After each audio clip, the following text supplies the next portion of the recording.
The Sacred Heart University golf team contains players from 5 different countries, 3 of which are European, and one of which is Mr. Victor Ginart of Spain.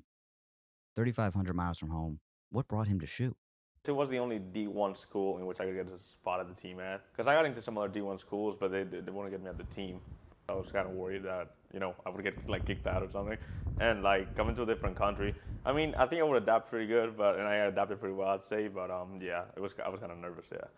I always asked him like what brought him to Sacred Heart, and really his only answer was because they offered it to him, and it was a D1 school. I think it was the only D1 school that offered it to him.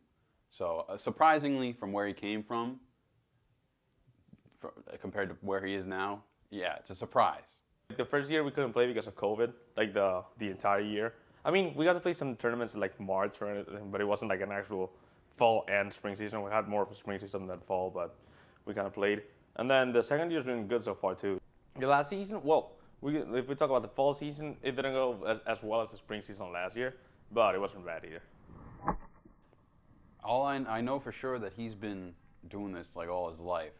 He's been traveling all for golf, doing all this stuff. I don't know how many years specifically, but day in, day out, here at least, that's all he's really doing. And when he's back home, that's all he says he's doing. Coming home late or really never seeing him at all in the day. But where did it all start for Victor? Golf became a passion for me when I was like 8 because my grandpa took me to the golf course and I tried it and I liked it, so I began playing and became a fan. But I kind of realized I was good at the sport when I was like, I think it was 14. I played second in a championship that had like good field, so I kept on playing.